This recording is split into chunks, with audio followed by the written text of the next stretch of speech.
I want to come to you, Reverend, first. Give us a sense of the kind of trauma that you and others have gone through in the last 45 days. Thank you, Sir Rasdeep, for this opportunity. And thank you for your concern for the state of Manipur. So the trauma that our people are going through, both the Métis and the Kuki-Zo tribes, is hard to describe in words. It's haunting them. It's real. There are people whose families being killed right in front of their eyes. There are people whose house being razed to ground right in front of their eyes. There are people whose future has been taken away. There are people who cannot continue their dream. There are people who cannot continue their jobs. You know, there's so many other things that happen. So this, in fact, was an attack on our identities.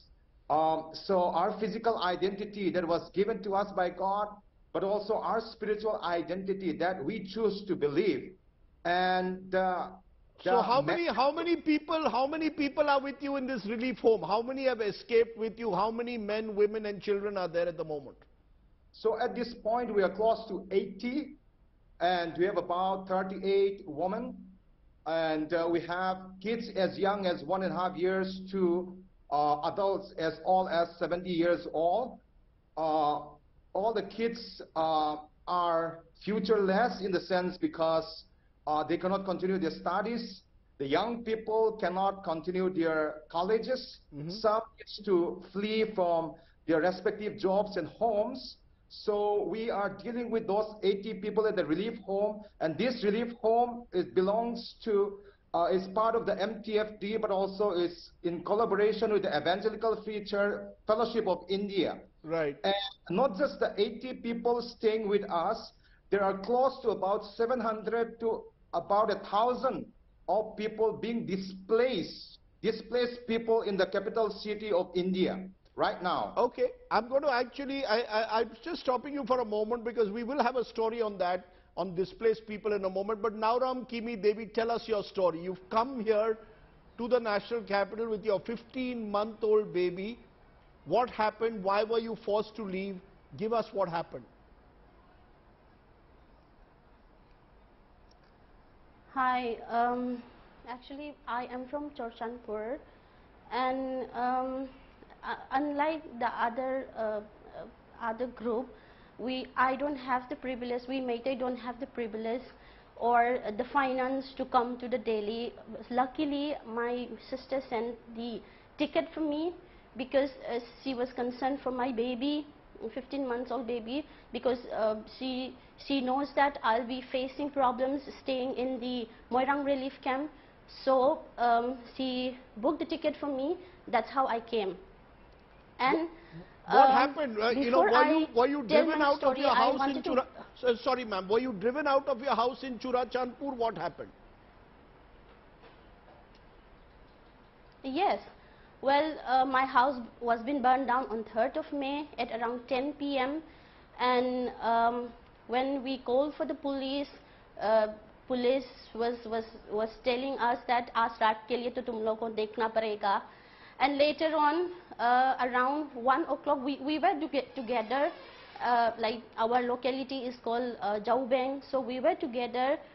Like our locality people were staying together in a building in a safer house, and out there we were again taken like around 4 p.m. Sorry, 4 a.m. The 5-6 army personnel came. Instead of retaliating to those people who came to burn our houses fully armed, instead of retaliating them, instead of firing to them, the army personnel were asking to run away from there with them. So we ran away with them. We were taken to the streets. All the Meiteis were taken to the streets, and then later on we were taken to the army camp, which is around 1 kilometer away from my house. Were you attacked by your own neighbors? Were they your own neighbors who were attacking you, people whom you knew? No, neighbors were not attacking. In fact, neighbors were helping us. One Joe family has helped us, right, on the day, on the same day, and from that house we came out because army personnel has come to rescue us.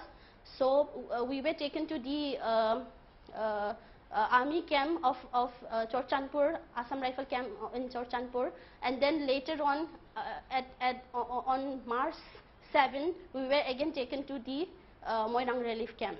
But I wanted to share one more thing out here. My family has been staying in Chorchandpur like from my nanny's time. My nanny is one of the oldest street vendor. I mean, one of the first street vendor in Chorchandpur Old Bazaar, and my mom is now 80, and she was born and brought up in Chorchandpur. I have lots of good memories, and I have lots of good memories with my cousins in Chorchandpur. So you have, what you are saying is your family, a Metai family, has lived in Kuki-dominated Churachandpur for decades? That your grandmother was the first person you are saying who was there? She was the first street vendor there, am I correct? That I would like to say that yes, now they had become a Kuki, now they had become under the umbrella of Kuki, but yes, our locality was dominated with Jau people and Paite people. So it is your how little it's baby now? like that. Your and little then, baby is with you? And then we were living peacefully out there. Sorry? Your baby is with you? Yes, sir. Your little 15-year-old baby yes, is with you? Yes, my baby, 15-month-old baby is with me. Your 15-month-old baby is with you. And will you go back to Churachandpur, or you will never go back? No, we cannot go back to Chorchandpur because our house is not only being burned. Some houses which were left unburned on 3rd of May, we were being told by our friends that it was some people came, first the ladies came to loot the houses, and then later on around 5 May or 6 May they were being burned, the unburned houses in front of the police, in front of the army people, in spite of being lots of forces sent to the Chorchandpur. Instead of so your house was fully burnt, ma'am. Your house was fully burnt down. Yes, right now my house was fully burned. It was being bulldozed by bulldozer. That's what I was being told. And when my house was not being burned, I asked one of my Jau family to take out my certificates and some jewelries, and he had helped me to take out from my house before being burned. But when I am asking now to provide me through a Pangal, Meitei Pangal friend who are staying in Chorchandpur, the Meitei Pangal friend is scared, and the Jau family is scared to hand over my belongings, my certificates through the Meitei Pangal, because by Jedare, by KNO, by militants, they were being threatened to chop off their arms. That's what is being informed to us.